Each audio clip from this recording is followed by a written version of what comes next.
What is going on, everybody? Welcome back to the channel. Hope you're all having a great day. Continuing with the momentum after yesterday's installment. Today we'll be finally installing the high flow Tomei fuel pump. I already have it assembled. This is a universal product, but should be very straightforward with the install. Got the pickup sock on, all the various hoses. May need to replace this hose with a longer one, but I got the power source ready to go. If you watched the last video, you saw that I uninstalled the rocker covers and took off the cam plate here.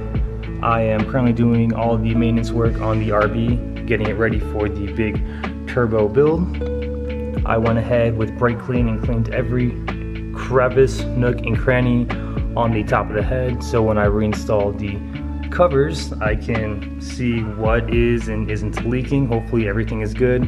When I rechecked all the bolts, a lot of them were loose, and I read on the Skyline forum pages, the RB forum pages, that the bolts here tend to get loose over time. So I think I'll just lightly blue Loctite them once I reinstall everything. And then last night I took off the cam plate here. The cam gears are pretty crusty. Inspecting the belt is actually in pretty good shape. I do have the idler and tensioner pulleys ready to go on. I'm thinking about doing timing, probably not in this video of course, but since I'm already this far, I might as well. I did leave the bottom plate on because to get that off I need to take off the pulley that is down here. And also I may or may not need to reset the timing since I did take the cam angle sensor or crank angle sensor out. Before we do all the installments today, I'm going to go ahead and drop off these covers to my buddy Tyler for powder coating. I was thinking about doing a Louis Vuitton dip, but I think I'm just going to go with a powder coat gloss white just to kind of keep that white and blue theme going. These are stuck in here, so I'm just going to have them mask these off. The cam cover gloss white will look sweet. I also ordered a ready oil cap from R32 Japan. I cannot wait for that to come in. That is going to complete the whole look of the engine bay. We are back home. Thank you again, Tyler, for taking care of the powder coating job for me. If you guys are local in Tucson, Arizona and need any powder coating work done, feel free to hit up Tyler and his brother Colby. They will take great care of you. So we are back. Let's go ahead and attempt to install the universal Tomei high flow fuel pump. Go ahead and pop the trunk. Big shout out to one of the Skyline sponsors, Imperial Mats. Hit them up for your S chassis and R chassis floor mat and trunk mat needs. So go ahead and pull your mat over. It should expose, say, the fuel cell here. Should be 4 bolts. I believe they're going to be 10s.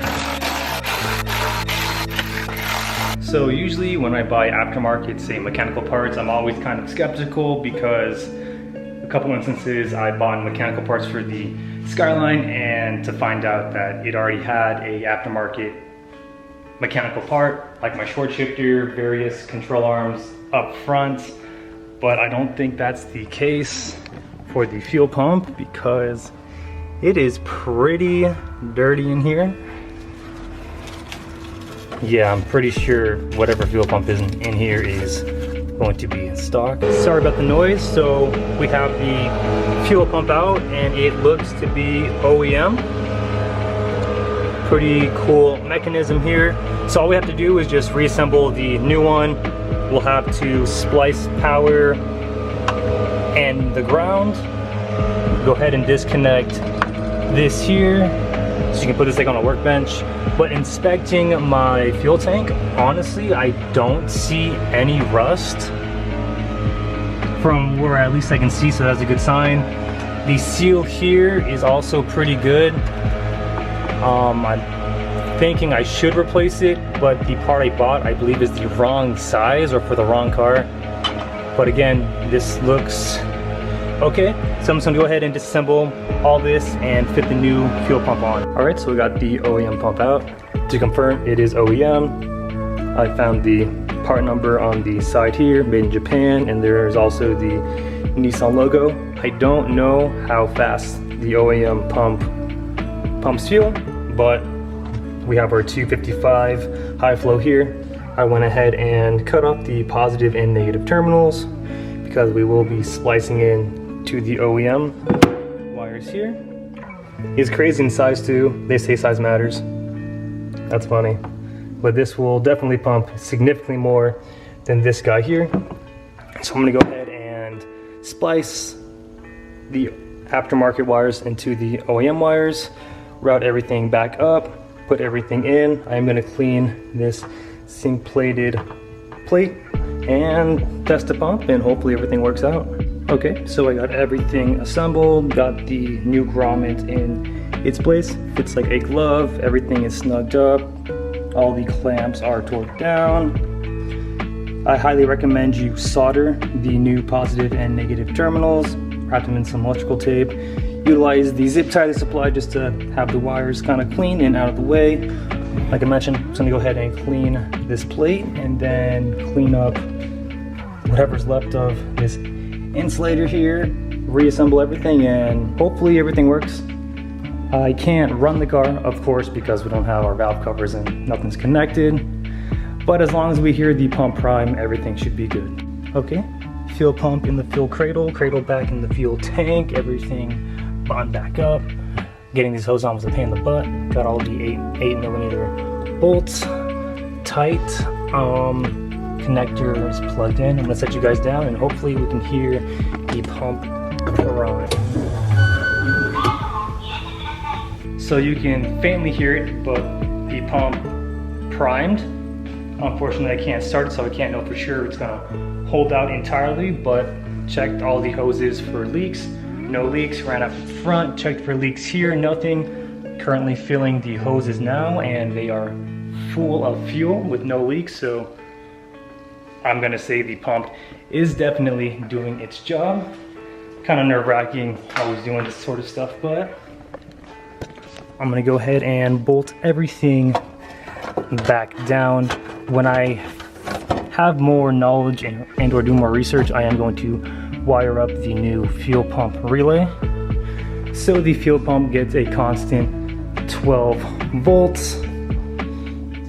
From what I read, it's fairly easy to do, but I just need to relearn how to do it, and then I'll make a separate video on that.